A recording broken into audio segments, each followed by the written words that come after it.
They laughed when the vanguard entered the Galactic fleet. It wasn't just slow, it was ancient. Clunky metal plates bolted together like someone had built it in a junkyard, then forgot to throw it away. No sleek curves, no quantum core, no warp fins.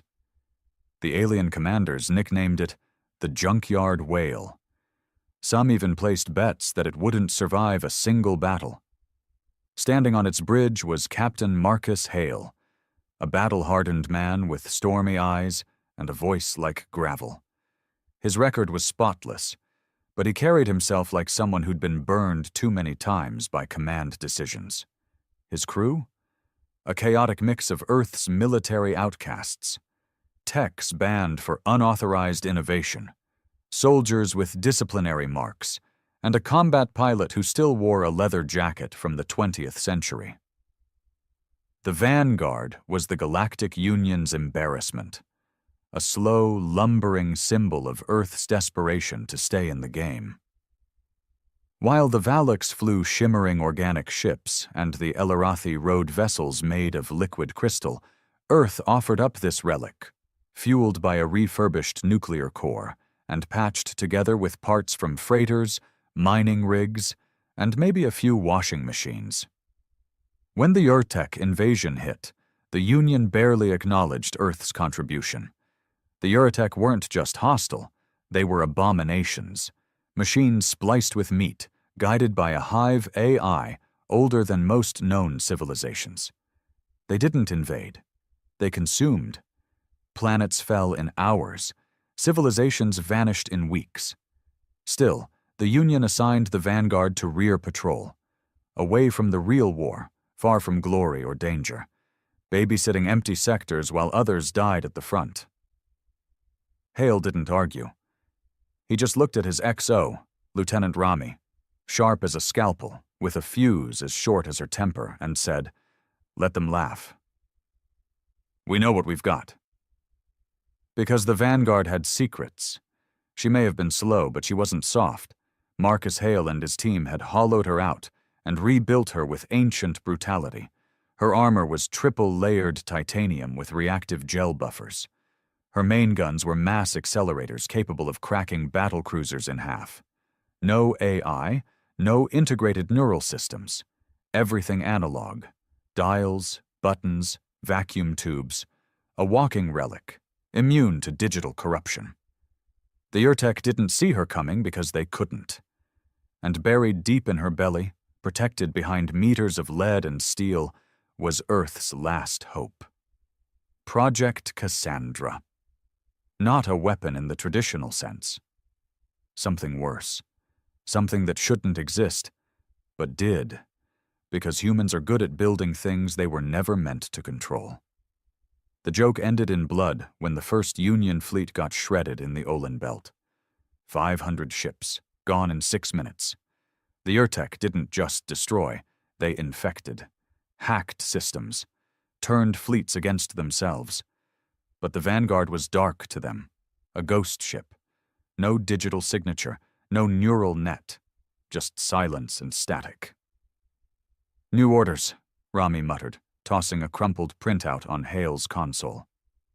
"They're pulling everyone forward. We're officially on frontline support. I think they're desperate." Hale didn't blink. He stared at the empty stars and muttered, "Took them long enough." Then louder, "Warm the coils. Spin up Project Cassandra. Let's make sure they notice us this time." Below deck, an engineer turned an old key in a steel box. Lights dimmed across the ship. The hull groaned. Somewhere deep inside, something began to stir. The Vanguard might be slow, but she was never meant to run. She was made for one thing, to be the last nightmare anyone would ever see. The stars flickered around the Vanguard, but inside everything was silent except for the low hum of old engines waking up. Every screw and bolt in the hull felt like it was shaking off centuries of dust. Somewhere near engineering, a warning klaxon gave a tired cough, and then finally came to life, wailing out its groan like it hadn't screamed in decades.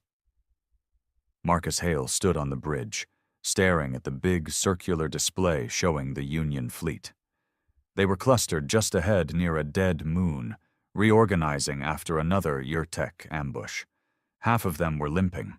The rest looked more like scattered survivors than a battle-ready task force. "They're scared," Rami muttered beside him, her arms crossed, jaw tight. "Every ship in that group is running backups on backups. They're practically rebooting themselves in circles." "They should be scared," Hale replied. "But fear without direction is just chaos." Behind them, Commander Knox, an ex-Marine with a cybernetic spine and 2 missing fingers, stepped onto the bridge. "Cassandra's warming up. The containment ring is stable for now. But when we fire it up for real, we're on a timer. You know that, right?"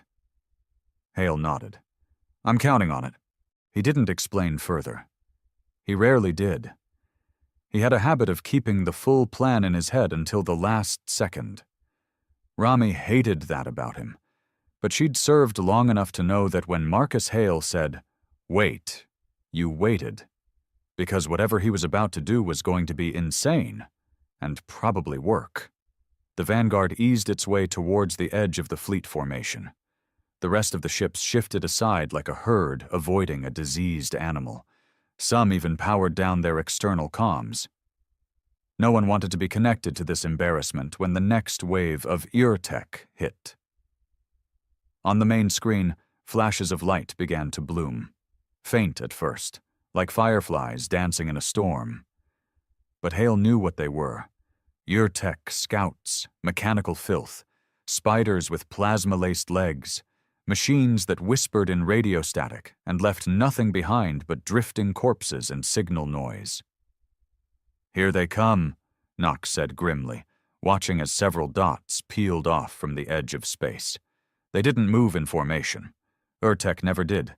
They swarmed like insects, too fast and too chaotic for most targeting systems to track. "Hold fire," Hale said. "Not yet." A younger officer, Ensign Keeler, barely 22, fresh from Earth, glanced up from his terminal. "Sir, they're approaching fast. Shouldn't we—" "No," Hale cut in. "Let them get closer." The bridge was quiet again. Keeler swallowed hard and returned to his console. His fingers trembled, but he didn't argue. The Urtek scouts began zipping through the outer fleet, picking at smaller Union ships like piranhas. One corvette blinked out in a flash of red as its own AI turned against it, ramming the ship straight into a fuel frigate. The explosion was massive. The fleet started to scatter, trying to reposition. Still, Hale didn't move. "They're ignoring us," Rami whispered. "Because they don't see us," Hale replied, voice calm. "They're trying to infect systems, corrupt code, bend smart metal. The Vanguard is blind to them. It's like we're not even here." Then he turned to the comms officer. "Open up a channel, all frequencies." "Aye, sir." The officer hesitated for a moment before tapping into the broad spectrum comm array, an ancient analog unit bolted to the floor, humming like a wounded animal. No encryption, just raw, old-school broadcast. And Marcus Hale leaned into the mic. "To the Union fleet, you fought this war the wrong way. We gave the enemy everything it needed: networks, AI, digital vulnerability. It's not strength they use against us. It's our own systems." He paused. "This is Captain Marcus Hale of the Warship Vanguard. We don't run software. We run steel, grit, and fire. Fall back. Let us handle this." A long silence answered. Then a Urtek vessel, larger than the rest, a twisted hybrid of steel and wet tissue, peeled from the stars and came straight toward the Vanguard. It was hideous. A churning, screaming thing with a glowing brain-like mass pulsing in the center of its hull. It leaked black plasma as it flew, and its weapons glowed with that same sickly green energy the Union had learned to fear. But it didn't fire. It just scanned. Then it blinked like a glitch. Confused. There were no systems to hack, no firewall to corrupt, no neural map to invade, just raw metal. That's when Hale whispered, "Now." The technician in engineering threw the final lever. Cassandra came online. The Vanguard began to vibrate, not shake, not rattle, but vibrate like it was humming along with some song no one else could hear. Lights dimmed. The air thickened. The sound of the engines dropped into a deep, bone-rattling growl. Project Cassandra wasn't a gun. It was a gravitational imploder, an illegal, unsanctioned weapon pulled from a banned Earth experiment in dark energy. The Vanguard had been rebuilt around it, like a church built around a buried god. Energy began to pool at the nose of the ship. Not light, not plasma, just force, a ripple in space itself. And then Hale gave the command. "Fire!" The ship didn't make a sound. Not at first. The Cassandra device released its pulse, and reality bent. The space between the Vanguard and the approaching Urtek ship folded, then snapped, and the Urtek ship was gone. Not exploded, not vaporized, just erased. A hole remained, spinning, collapsing in on itself like a dying scream. The remaining Urtek scouts pulled back in disarray, their chaotic swarm disrupted by the disappearance of one of their own. Union ships stopped firing. Everything stopped. The Vanguard stood alone in space, surrounded by silence and the faint gravitational echo of its kill. "Jesus," Rami whispered. "We just deleted a cruiser." "Not deleted," Knox said quietly. "We disconnected it." Cassandra didn't kill with fire or lasers. It unraveled spatial anchoring. Anything hit by it ceased to exist within normal physics. Not even debris remained. Hale leaned back in his chair. His eyes didn't blink. "We built Cassandra to be the last word in any war, and we were afraid to use it. Until now." The comms lit up. Union commanders demanding answers, wanting specs, shouting questions. Hale ignored them. Instead, he turned back to the stars.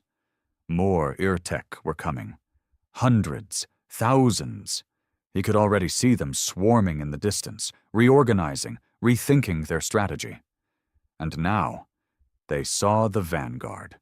Not as a ghost, not as a joke, but as a threat. "Prepare Cassandra for recharge," Hale said. 20-minute cooldown, Knox warned. "After that we can fire again, maybe twice before the core burns out." Hale gave a slow nod. "We won't need more than that." Then he did something strange. He smiled. "They wanted war," he said. "Now they've got one." The silence after Cassandra's first shot was almost painful.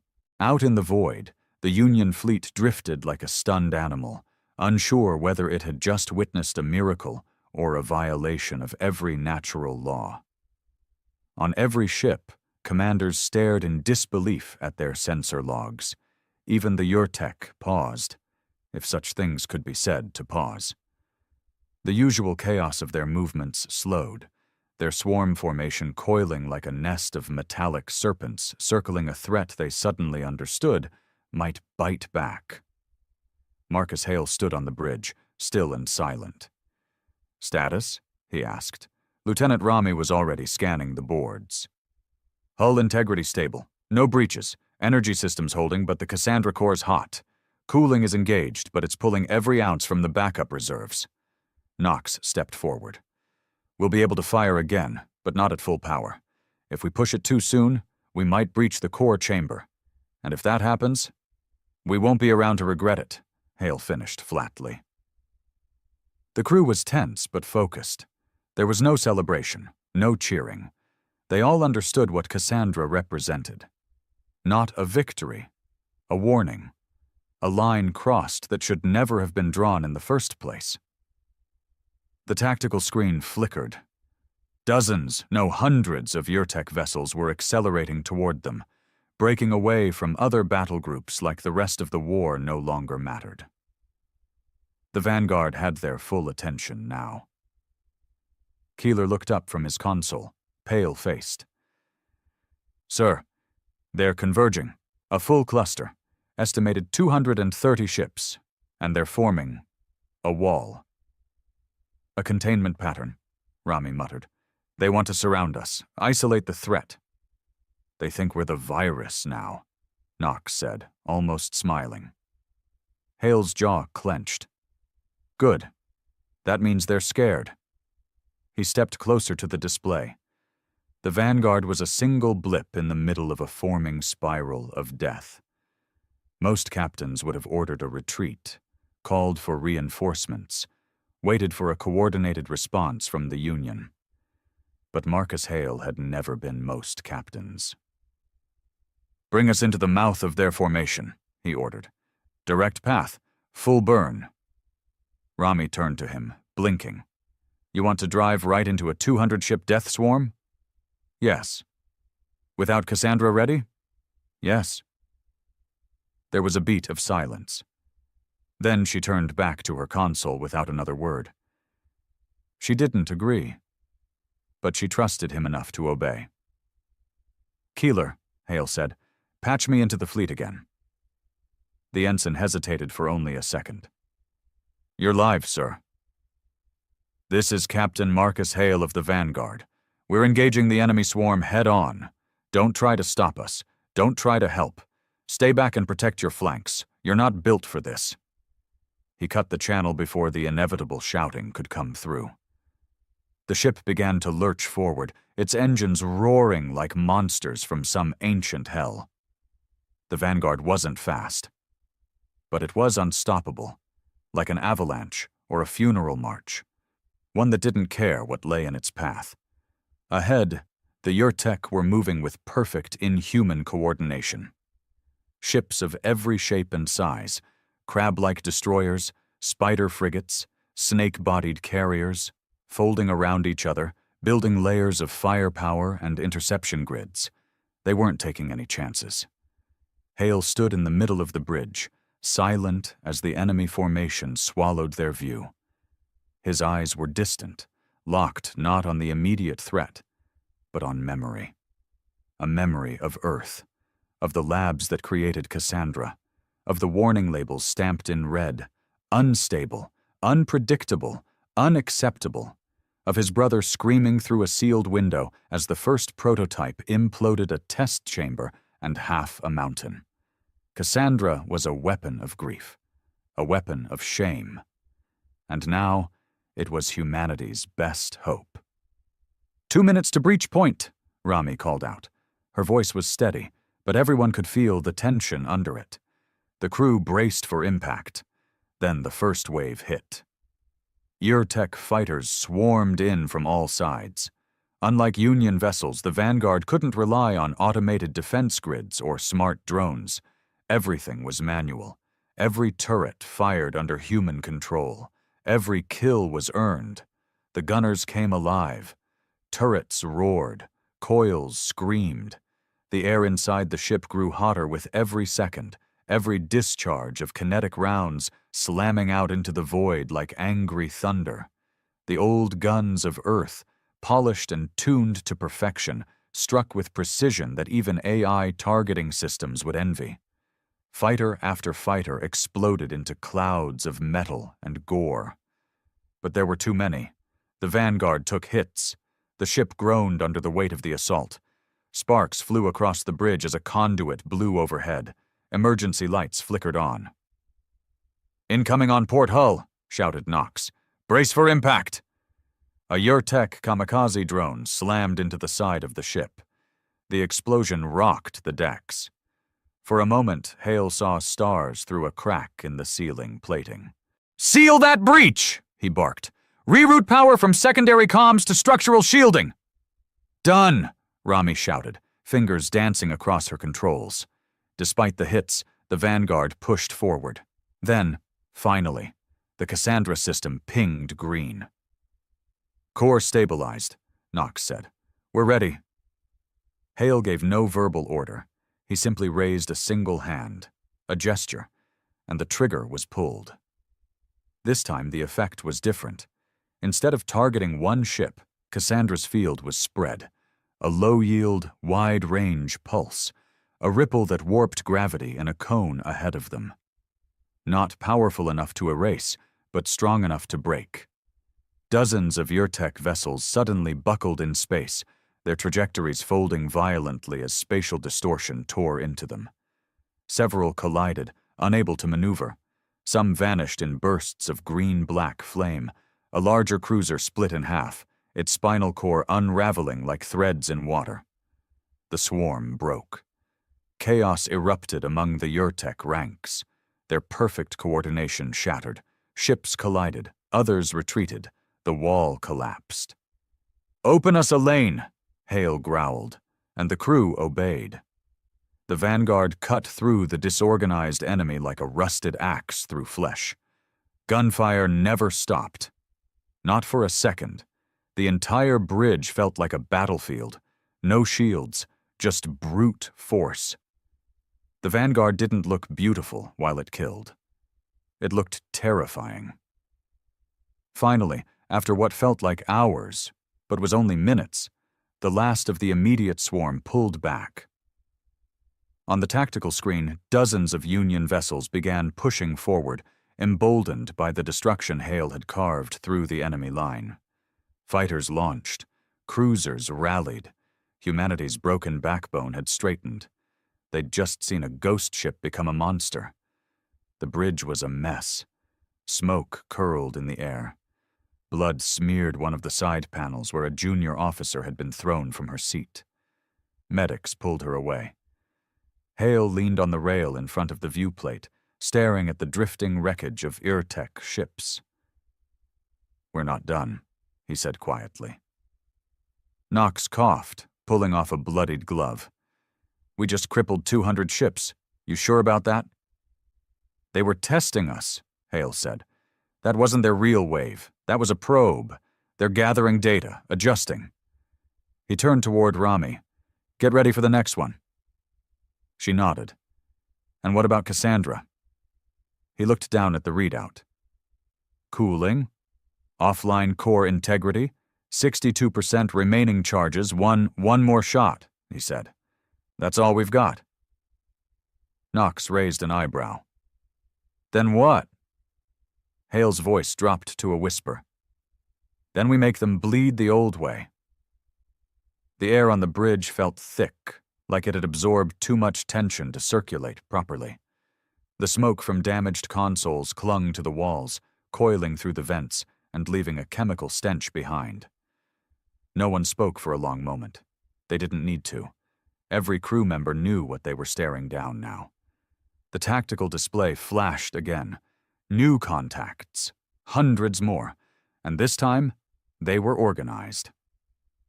"Confirmed," Rami said, her voice calm despite the flickering screen. "Looks like another wave. Bigger, faster, denser formation." "How many?" Hale asked. She hesitated. "Best guess. Close to 1,000. Knox gave a low whistle. "And we've got one round left." "No," Hale said. "We've got one round, a stubborn crew, and a ship too stupid to die." Keeler, still nursing a burn on his left hand from the last overload, looked up. "Sir, incoming Union communication. Admiral Voth from the Crescent Dawn. Priority override." "Mute it." "But—" "I said mute it." Keeler tapped the console reluctantly. Hale knew exactly what the Admiral wanted to say. "Fall back. Regroup. Wait. Let the smarter ships handle it." The Union brass had never liked the Vanguard. They only tolerated it now because it was winning. That didn't mean they trusted it. Or him. Rami turned from her station. "The second wave will be on us in 3 minutes. But this one's not acting like the last. They're not swarming. They're forming... rings?" Knox frowned. "Like containment rings?" "Number defensive spheres," she said, squinting at the screen. "They're protecting something." Hale walked up to the display, arms folded across his chest. His eyes tracked the pattern of ships, tight layers, rotating, shielding a core cluster. And inside that core, a single ship. Massive. Bigger than any Urtek vessel they'd encountered. "Is that..." Keeler leaned in. Is that a flagship? No, Hale muttered. That's their queen. It had to be. The Urtek didn't have leadership like humans. They had command nodes, biomachines with tactical control over the swarm. The thing at the center wasn't just a ship. It was a brain. A floating brain the size of a Union capital city, wrapped in metal, thrumming with data so thick it glowed like lightning through its skin. That's our target, Hale said. Knox looked at him like he'd lost his mind. You want to shoot Cassandra at that? It's surrounded by 1,000 ships. And that's exactly why we need to do it. Rami gave a slow nod. If we take it out, the rest of them might fracture, lose coordination, collapse into disarray. They won't collapse, Hale said, but they'll get dumb, sloppy. They'll start fighting like animals again, and we can beat animals. Knox walked to the wall panel and punched in the override code for Cassandra. The display lit up with warnings. Final charge detected. Core stability, 58% system status, unpredictable. Recommend abort launch sequence. He looked over his shoulder. We fire this, we might crack the ship in half.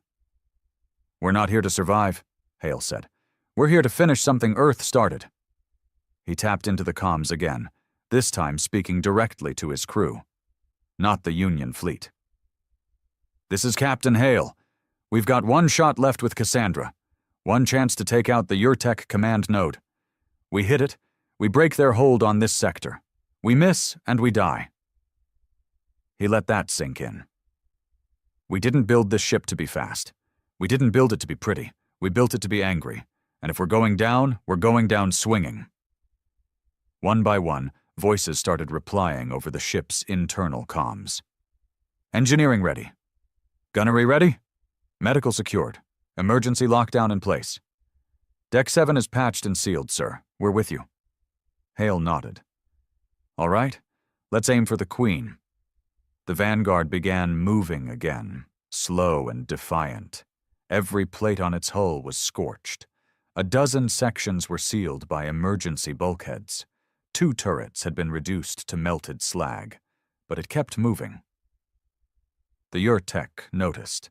The defensive rings began to shift, adjusting as they realized the Vanguard was pushing forward. Some of the outer ships peeled away, trying to intercept. Targeting locked, Rami said. Queen node is within the Cassandra firing path in 80 seconds. Distance? 15 clicks and closing. Too far, Hale said. We need to get closer, get inside their shell. Knox looked at him. You want to thread the ship through 1,000 enemy vessels? Hale smiled without humor. Yeah, and if they don't like it, they can try and stop us. The next 60 seconds were hell. Urtek ships dove at them from every angle. The gunners on the Vanguard were relentless, mowing down anything within range, but the enemies kept coming. Explosions rocked the ship. Damage reports poured in. Hull breach on Deck 4. Fire in Reactor Sub-Bay 3. Portside comms completely offline. Still they moved forward, closer. Then, the command came. Fire Cassandra. Everything on the ship went dark. The lights flickered once, then died completely. Even emergency power blinked out. For a full 2 seconds, the Vanguard became a tomb drifting in silence. Then, the pulse released. No sound, just gravity screaming. The space between the Vanguard and the Queen node folded in on itself. Not a beam, not a blast. A collapse of dimensional tension that burst outward in a shockwave too unnatural for even physics to understand. It tore through the Urtek defenses like paper. Dozens of ships were caught in the spatial backlash, twisting, warping, their hulls stretching and snapping like rubber bands. The Queen node's shielding flared, pulsed once, and then buckled. Its core began to crack, like an egg under pressure. Biomechanical skin peeled back, fluids vented into space like arterial spray, electrical surges flared across its outer frame. Then, it imploded. Everything went white. When the bridge lights returned, most of the crew were on the floor, thrown from their posts. Sparks fell like snow from the ceiling, but the screen showed only one thing. The Queen node was gone. And the Urtek? They were scattering. Every ship in the swarm broke formation. Some fled, others drifted. Coordination was gone. Hale's gamble had worked. The Union fleet began to surge forward, pressing the advantage. 1,000 voices across space erupted in celebration. But the Vanguard had paid the price. "Status?" Hale asked, coughing. Nox helped Rami up. She had a cut over her eyebrow, but waved him off. "Cassandra is done," she said. "Melted straight through the core housing. The main reactor is unstable. If we don't shut it down manually, we lose the ship," Nox finished grimly. Hale didn't hesitate. "Evacuate." "What?" Rami blinked. "We can still hold her together." "You have 5 minutes," Hale snapped. "Get the crew to the escape pods. That's an order." "What about you?" Keeler asked. Hale looked out at the wreckage of the Queen node. "I've got unfinished business in engineering." Rami stepped forward, voice low. "You don't need to die for this." Hale met her eyes. "We all died when Earth built Cassandra. I'm just cleaning up the mess." Alarms wailed like dying animals as Hale walked the burning halls of the Vanguard. Every step echoed with the sound of groaning metal, gas vents hissing, and electrical arcs snapping like tiny whips in the smoke-choked corridors. The ship was coming apart, not from enemy fire, but from within.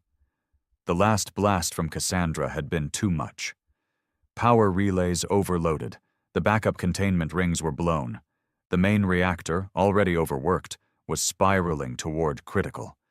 And deep inside the belly of the ship, the Cassandra core, warped, cracked, bleeding radiation, was ticking like a bomb. Hale passed 2 crew members dragging a wounded technician toward the escape pods. They paused when they saw him. "Captain, are you—" "Go," he ordered, waving them off. "Get to the pods." "But sir," I said go. They didn't argue again. They moved. Fast. There was no time to waste. Hale continued toward engineering, coughing into the crook of his arm as the smoke thickened. His lungs burned. Sweat ran down his back despite the cold of the ship's failing climate system. Systems flickered, sparked, failed. But he kept walking. He wasn't afraid of death. Not anymore. He'd made peace with that a long time ago, back when Project Cassandra was first greenlit, before his brother had died testing its prototype, before Earth had buried the weapon and promised to never speak its name again. He had broken that promise, for victory, for survival, for humanity. The main reactor room was a furnace when he arrived. The bulkhead had partially collapsed, forcing him to crawl under twisted beams. Inside, lights strobed red. Radiation warning klaxons screamed in his ears. The massive cylindrical core at the center of the room was pulsing erratically, its heat shields groaning under the strain. And in front of it, desperately typing into a scorched control console, was Nox. Hale froze. "You're supposed to be gone," he barked. Nox didn't look up. "And let you play the hero alone? Hell no. You disobeyed a direct order." "Yep." Nox tore a melted panel from the wall and jammed a power bypass tool into the guts of the system. "Sue me later." Hale stormed over, furious. "You'll die down here."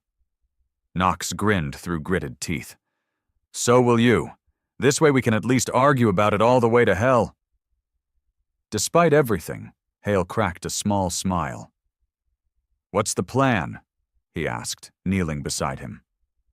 "The core's on cascade," Nox explained quickly. "Can't shut it down, but I can eject it." "Eject it?" Hale blinked. "Into open space?" "Exactly. We dump the entire thing. Cassandra's melted into the main reactor, but if I can override the mag clamps and decouple the feed lines, we can jettison the whole core chamber out the side launch bay." Hale nodded slowly. "The blast won't kill us?" Nox looked at him. "Well, it might." Hale grunted. So, the usual. The two men worked side by side, prying open manual control boxes and overriding digital safeties that were already fried. Hale's hands were shaking, either from radiation exposure or the sheer strain of the last few hours. He wasn't sure. Every few seconds, the ship lurched again as its systems protested their own destruction. "You ever regret it?" Knox asked suddenly. Hale didn't look up. "What?" "Coming out here, commanding the ship, trusting Cassandra." Hale paused, staring at the console. A faint red light blinked at him, warning that they had less than 7 minutes before thermal overload. "I regret it every day," he said finally, "but I'd do it again." Knox nodded. "Me too." Suddenly, the core gave a deep, rattling groan. The inner casings began to spin out of sync. Heat surged. "We're out of time," Knox snapped. "Then cut the clamps." Hale yanked a lever hard enough to dislocate something in his shoulder. He didn't care. Alarms doubled in volume. A huge crash echoed as the magnetic seals around the core deactivated, one by one. Knox slammed his fist into a manual eject switch, forcing it to move. Metal screamed. The deck shook violently. Then, with a sound like a deep exhale, the core detached. There was a moment of silence, and then a violent jolt as the launch bay behind the core fired the chamber out into space, one final burial for the weapon they should never have unleashed. The core floated for a second, glowing like a dying star. Then it detonated. From the bridge and across the fleet, they would later describe it as a second sunrise, a silent, blinding ball of white-blue fire that lit up the wreckage of the battlefield. Every ship turned their sensors to the explosion, certain the Vanguard had gone with it. But when the light faded, the Vanguard was still there. Crippled, scarred, half dead, but alive. Barely. Inside engineering, Hale and Knox were thrown against a wall by the shockwave. A pipe burst above them, pouring coolant onto the deck. Flames danced across the floor. The heat was unbearable. "Now that was a send-off," Knox muttered, coughing blood into his hand. Hale looked up, seeing only flickering lights and smoke. "Status?" he croaked. Knox glanced at the one working screen. "We're stable. No chain reaction. Core's gone. Ship's crippled. But she's still breathing." Hale sagged against the wall, laughter bubbling up despite the pain in his ribs. "We did it," he whispered. A soft buzz came from his earpiece, somehow still functioning. "Ain, repeat, Vanguard. This is Admiral Voth of the Crescent Dawn. Come in. Is anyone alive aboard that ship?" Hale tapped the comm. "This is Captain Hale," he rasped. "Still here, barely."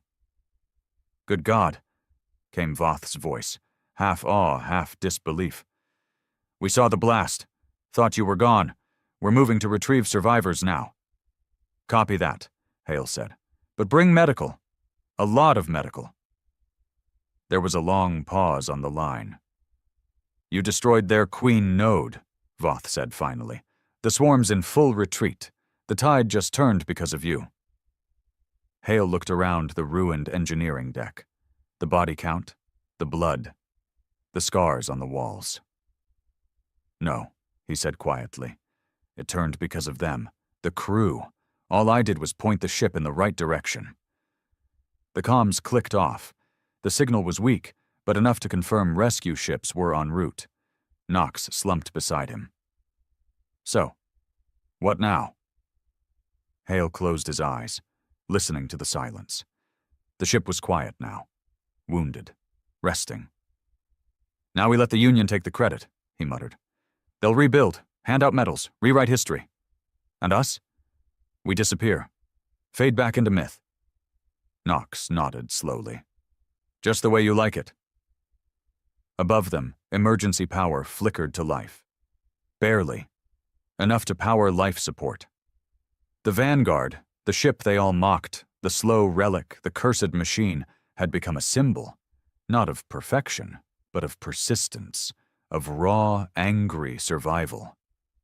Marcus Hale sat back against the wall and waited for the medics to come. He didn't know what would happen next, if they'd rebuild the ship or bury it. But he knew one thing. The galaxy would never laugh at Earth again. Not after this. Not after her. 3 days later, Marcus Hale awoke in a sterile med bay aboard the Crescent Dawn. White lights, cold sheets, the faint hiss of oxygen systems, and the occasional chirp of a monitoring device filled the room. It was all too clean, too pristine. Nothing like the familiar chaos and grime of the Vanguard. His left arm was bound in a regeneration sleeve. His ribs were taped. There was dried blood in his beard. His whole body ached like it had been chewed up and spit out by a star. But he was alive. Barely. The door opened with a soft chime. A figure stepped inside, tall, elegant in her uniform, and carrying a datapad like a sword. Admiral Voth. She stopped at the foot of his bed, arms crossed. "You look like hell," she said, though her voice carried more respect than mockery. Hale coughed. "You should see the other guy." Voth didn't smile, but something in her face twitched, like she wanted to. "We retrieved 97 survivors from the Vanguard, 54 wounded, some critical. Your XO, Rami, is in recovery. She kept your bridge from collapsing after you left." "Of course she did," Hale said softly. "She's better than I ever was." Voth sat in the chair beside him and held out the datapad. "We're compiling a report. The Council wants details. Weapon analysis, strategy logs, chain of command protocols. I'm supposed to extract a full debrief from you." Hale didn't take the pad. "I'm sure you'll make it sound clean," he said. "Heroic, polished enough to read at a banquet." "You're not wrong," Voth replied. "They're already calling you the Ghost Admiral of Vega Prime. Someone leaked a shot of your ship coming out of the Queen Node explosion. There are posters now." "Songs. Great," Hale muttered. "Just what I always wanted. Fame." She leaned forward, her voice tightening. "But underneath the headlines, they're scared, Marcus." He looked at her. Really looked. The stern face. The tired eyes. This wasn't a woman basking in victory. This was someone calculating risk and understanding that a line had been crossed. "Cassandra was never approved," she continued. "It was banned for a reason. You revived it, deployed it, and weaponized it against a species no one has ever fully understood. That terrifies them." "Good," Hale said. She blinked. "Excuse me?" "They should be terrified," he said, voice steady now. "We begged for help when Earth was struggling. We asked for scraps. No one answered, so we built our own monster. They laughed when we sent the Vanguard, called her a coffin with engines." He leaned closer, eyes hard. "But that coffin just carved open the heart of a swarm the Union couldn't slow down in 100 battles. So yeah, they should be scared. Of what humanity can do when we stop asking for permission." Voth said nothing for a long time. Then she stood. "You're being transferred back to Earth. High Command wants you debriefed personally, and probably buried, figuratively. Or maybe not." Hale raised an eyebrow. "I thought I was the hero of Vega Prime." "You were," she said, "but heroes are dangerous when they don't play by the rules." He watched her go, the soft swish of the door sealing her exit. Heroes are dangerous. He already knew that. That's why he'd kept Cassandra hidden all those years. That's why he'd taken the Vanguard in the first place. Not because it was the best ship, but because it was the only one they'd let him disappear inside. And now, they wanted to make him disappear again. 2 days later, he was escorted to a secure transport shuttle by 2 quiet Union officers. No conversation, no fanfare.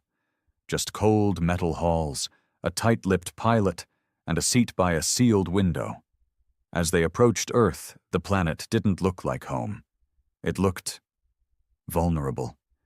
Even after everything, Hale couldn't see the blue oceans or green continents. All he saw were targets. All he felt was unfinished work.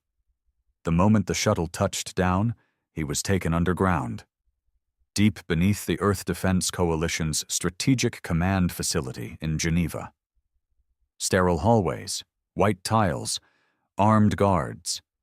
They led him into a circular chamber where a council of 12 waited behind a curved desk. No names, no introductions, just questions. For hours. They wanted to know everything. How he'd accessed Cassandra, who helped him build it, why he'd taken the risk, whether he understood the diplomatic consequences of his actions. They hinted that he might face trial for unauthorized use of banned weapons, endangering the fleet, even potential war crimes. Hale answered them all the same way. I did what you were too afraid to do, and we're still here because of it. Some of the council members looked uneasy. One stared at him with hatred. Another, an older man with a long scar down his neck, just nodded faintly, as if silently agreeing. Finally, they dismissed him. He was escorted to a holding room and left in silence. Hours passed, maybe days, until the door opened again. This time it wasn't guards. It was Rami.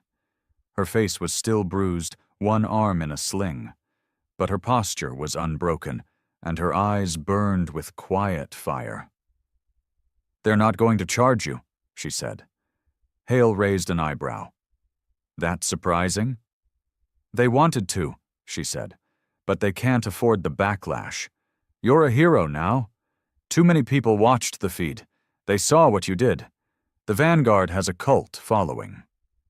Wonderful, he muttered. Soon they'll start naming coffee brands after us.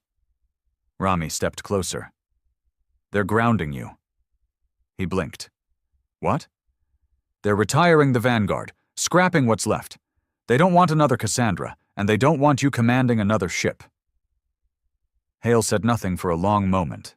Then, finally, good. Let them be afraid. Rami studied him. So that's it? He shook his head slowly. Not even close. Outside the facility, the media had already begun speculating about Hale's fate. Rumors swirled. Was he imprisoned, executed, exiled? But Marcus Hale wasn't any of those things. He disappeared. Officially, he resigned. Quietly. Peacefully.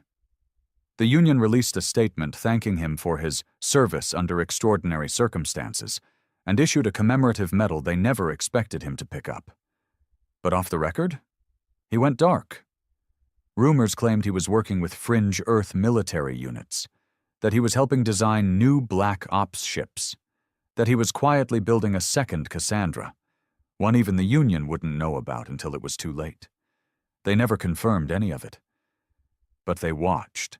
Every signal, every whisper, and in the distant colonies, when people spoke of legends, they told the story of the Vanguard, the slow ship, the forgotten crew, the man who carried a forbidden weapon into the jaws of hell and came out alive.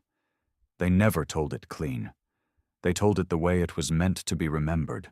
A ghost ship, a nightmare, a warning, and in the void beyond the stars, where new empires stirred and old enemies plotted, those who once laughed at Earth now listened carefully when the name Marcus Hale was spoken. Because in the end, they learned the truth the hard way. Humanity doesn't win by playing fair. Humanity wins by surviving. The shipyard on Proxima B5 wasn't on any official registry. Buried in a dead zone between surveyed sectors, it didn't show up on star maps, and no beacon marked its orbit. It was a skeleton of old technology and fresh ambition. Raw scaffolding, unregistered transports, and engineers too smart and too exiled for Union employment. It was exactly the kind of place Marcus Hale liked.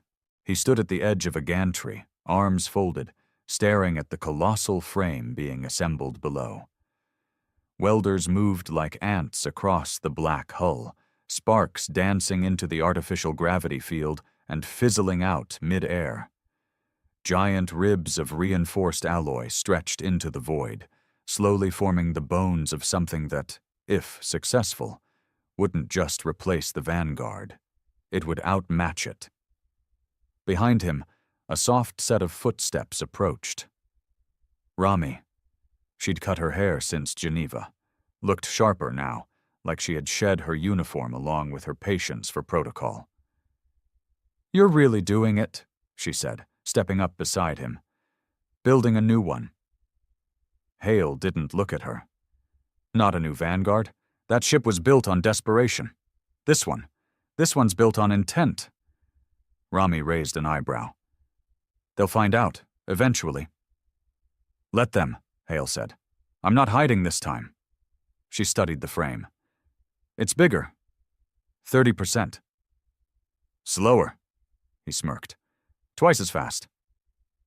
She gave a low whistle. "What about the weapon?" Hale's smile faded. "It's not Cassandra." "Good," she said quickly. "That thing, it's worse," he finished. Rami went quiet. After the Vanguard, the galaxy had entered a cold hush. The Yurtek retreat had held, for now. But even scattered, their presence could still be felt along the edges of civilized space. They weren't finished.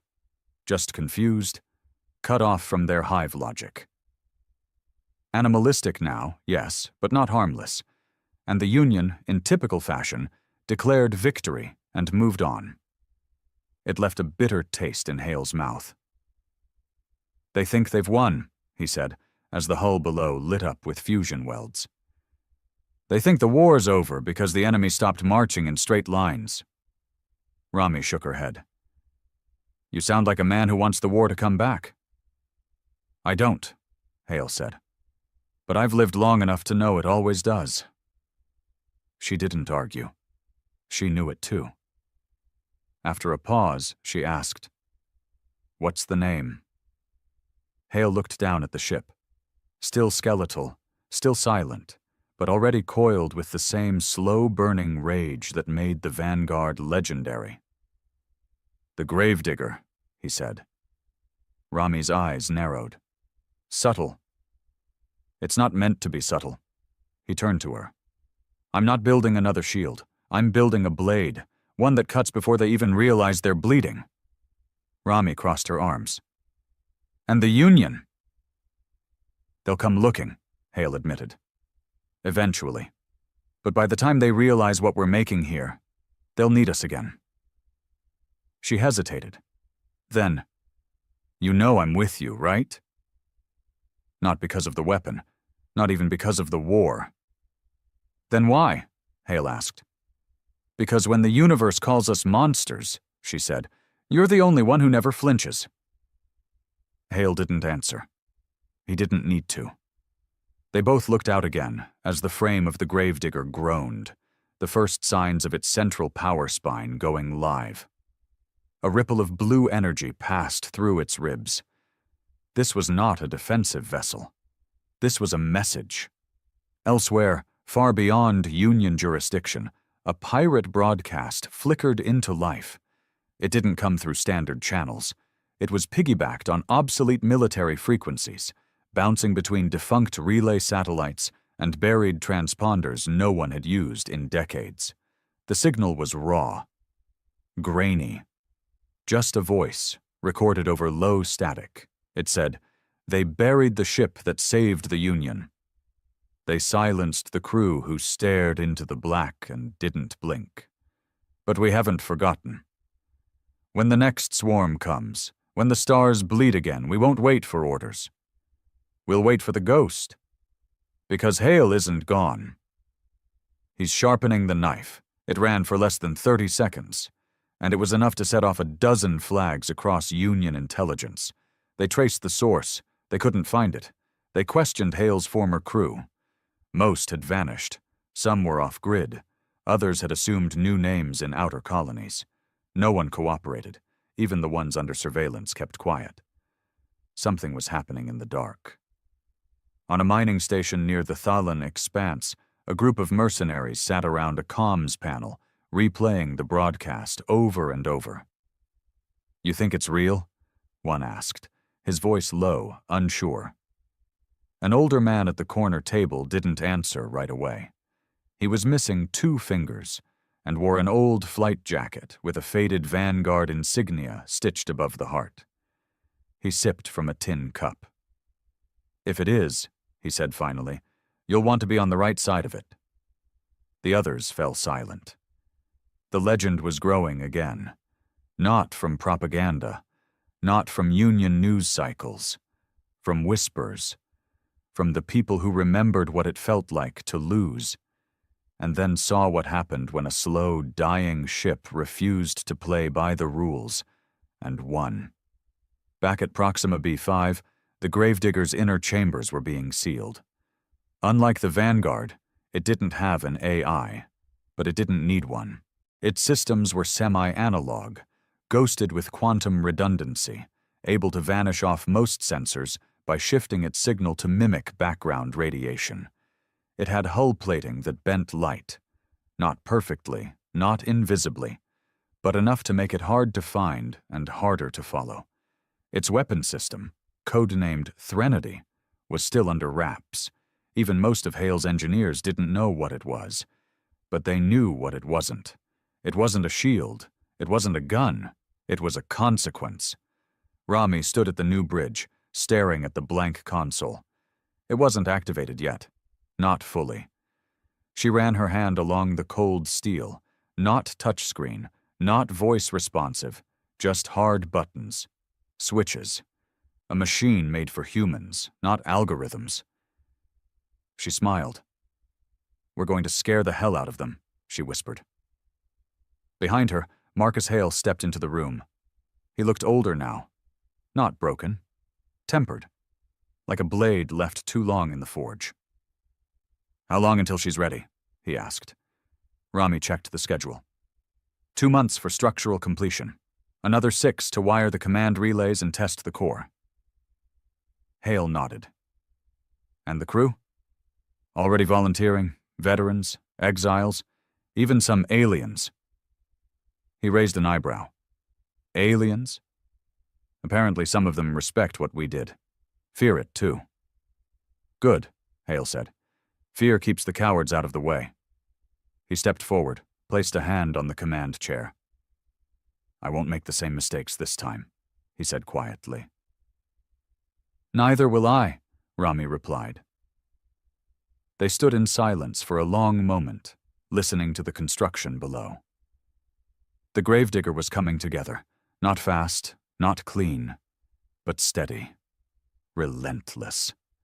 Like the men and women who would fly her, like the war they knew hadn't truly ended. Space was never silent, not really. It had its own language, heard only by those who learned to listen. The ping of deep sensors, the thrum of pulse engines, the static noise of cosmic radiation. And out near the edge of the scutum sector, beyond any sanctioned chart or convoy lane, the dark began to speak again. The Urtek weren't gone. They had been wounded. Yes, stunned, confused, fractured, but not broken. Without the Queen node, they had devolved into a hive without guidance, hundreds of scattered warforms drifting across forgotten sectors. Some starved, some fought each other, some simply shut down, dormant and waiting. But one cluster, one, had endured. It wasn't large, only 17 ships, all scarred and warped from gravitational damage inflicted by the Vanguard. But they hadn't decayed. They had changed. They had adapted. In the heart of a dead moon orbiting a collapsed binary, the remaining Urtek swarm had fused itself into something new. Metal folded into bone. Memory into instinct. And in the hollowed-out caverns of the moon, they built a new command unit. Not a Queen node, but something older, purer, a warden. No exposed brain matter, no reliance on hyperlinked command logic. The warden didn't coordinate, it directed. A lone intelligence, hardwired to one purpose: identify the threat, hunt the threat, erase the threat, and the threat had a name. Marcus Hale. On Proxima B5, the gravedigger was nearly complete. The hull was sealed. Power ran through her frame like veins through muscle. Fusion lines glowed a deep crimson, steady and hot. Unlike the Vanguard, she wasn't born of salvaged parts. Every inch was deliberate, every system designed with only one thing in mind: survival at any cost. Her weapon, Threnody, remained locked. Only Hale and one engineer, a mute specialist from Ceres named Gavax, knew its details. The crew speculated endlessly. Some said it was a miniaturized Cassandra. Others whispered about antimatter lances, or a subspace virus that killed enemy ships by unraveling their computation fields. Rami knew better than to ask. If it was dangerous enough for Hale to keep it secret, it was dangerous enough to work. "Dock seals are holding," she reported.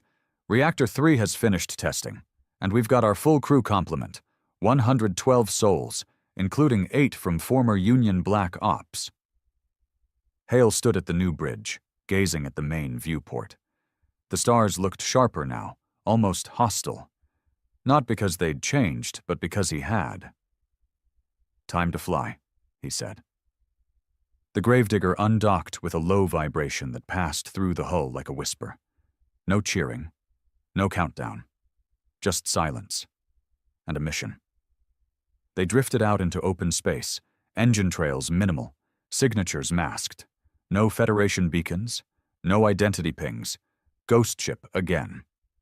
But this time, they weren't limping into war. They were hunting.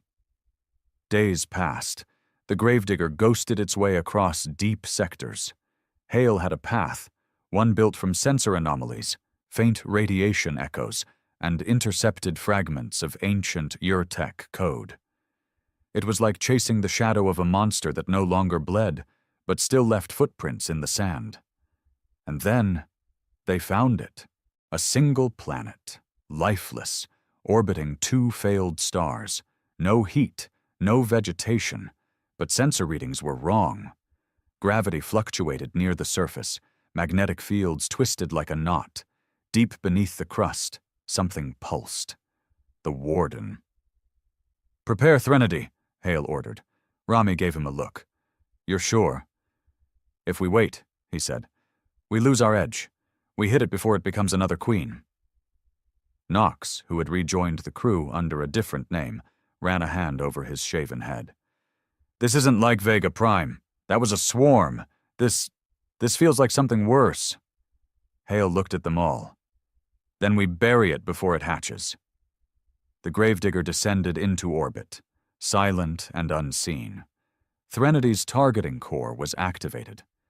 And for the first time since its construction, the crew saw what it really was. Not a beam, not a cannon.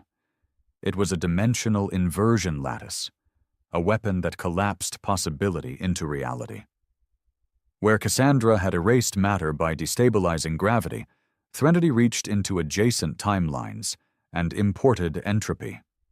In simpler terms, it killed things by forcing them to suffer every death they could possibly have at once.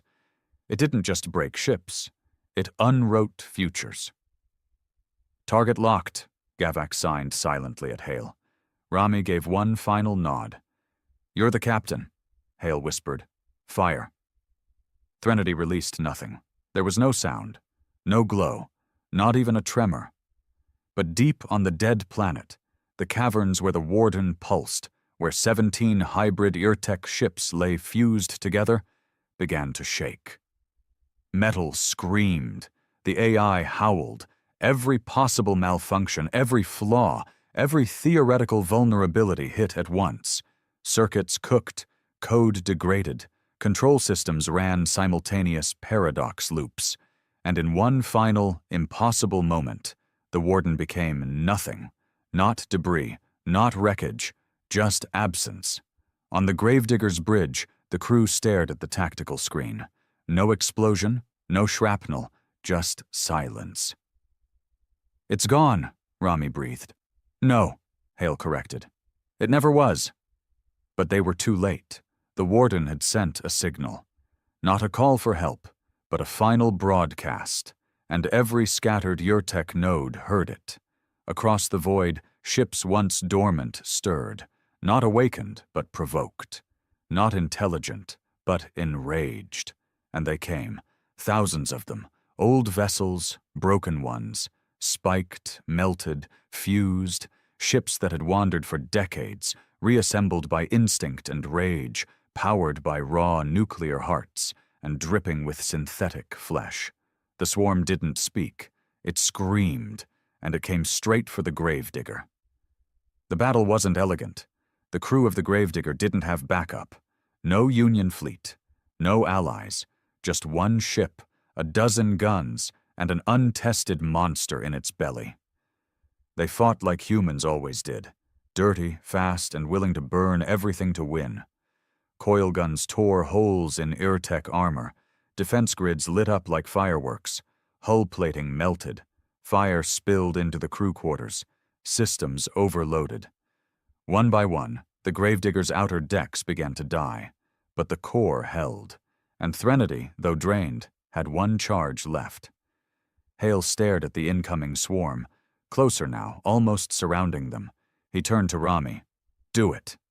"No precision targeting," she warned. "You'll catch us in the collapse." "I know." He turned to the crew, many of them bloodied, some missing limbs, all still standing. "Thank you," he said. Then he gripped the override lever and pulled. The last charge of Threnody detonated at point-blank range. Every Urtek ship within 10 kilometers ceased. No explosion, no fire, just a wave of sheer impossibility. Where 1,000 screaming vessels had once surged, there was now quiet. They found the gravedigger floating 3 weeks later. Drifting. Powerless. Lifeless. The rescue crew from a distant trading convoy found 42 survivors in sealed compartments. The rest were gone, either killed or taken by Threnodi's collapse. Among the missing, Marcus Hale. No body, no signal, just his last recorded log. If you're reading this, then I failed to die properly, which means you now have a choice.